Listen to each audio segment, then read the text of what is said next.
It began with attacks on tea and ended with the birth of a new nation. But America's fight for independence wasn't quick, clean, or guaranteed.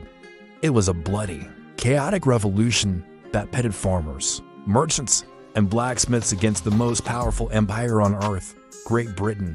The American Revolutionary War 1775-1783 wasn't just a battle of armies, it was a war of ideas. A belief that freedom, not monarchy, should rule the land. And against all odds, the underdogs won. But how did they do it?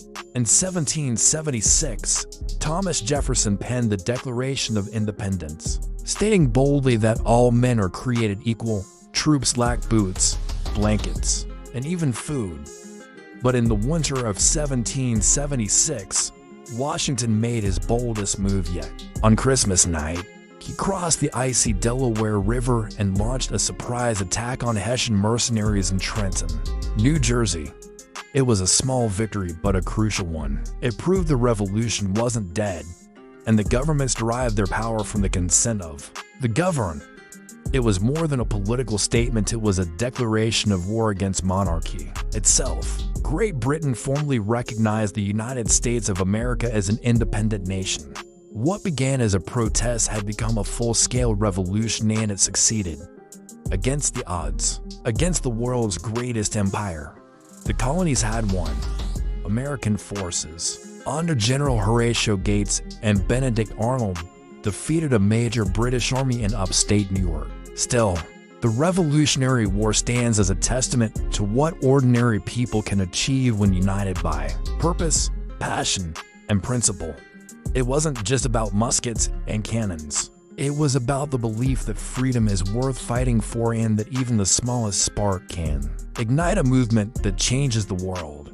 It wasn't just a military one, it was a diplomatic one. After Saratoga, France officially joined the war, providing the Americans with money, troops, ships, and supplies. Spain and the Dutch would also support the cause. Suddenly, the revolution wasn't just a colonial rebellion, it was a global war. Suddenly, the colonies weren't just rebelling, they were claiming the right to exist as a new nation.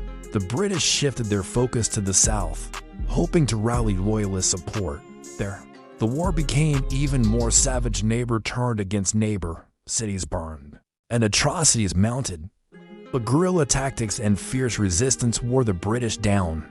In the north, Washington kept his army alive barely through starvation at Valley Forge, where Baron von Steuben, a Prussian officer, trained the ragged Continental troops into a real fighting force. It started with tension.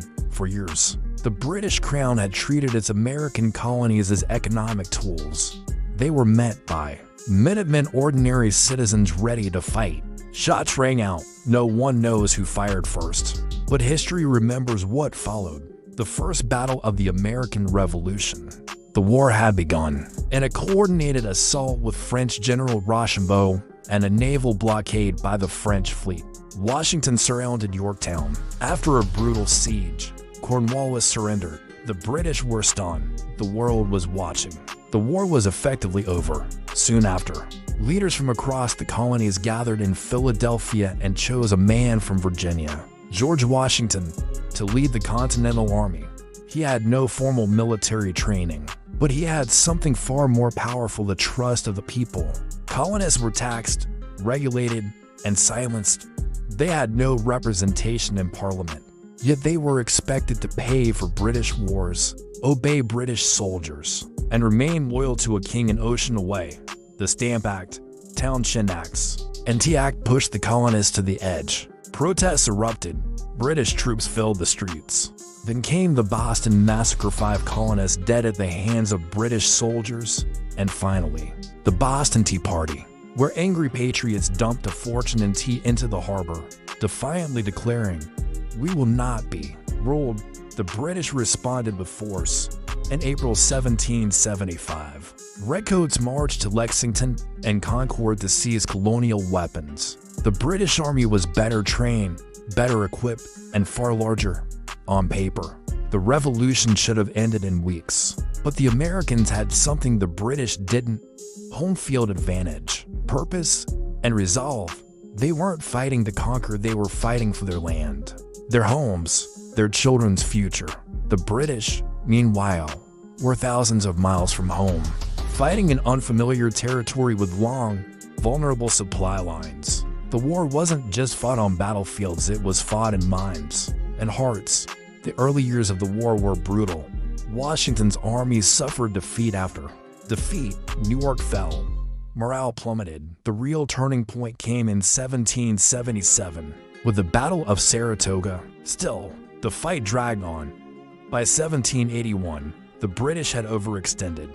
General Cornwallis marched his army to Yorktown, Virginia, hoping to regroup. But Washington saw his chance. 2 years later, in 1783, the Treaty of Paris was signed. But independence was just the beginning. The founding of a republic, the fight for equality, the expansion westward, those battles still lay ahead.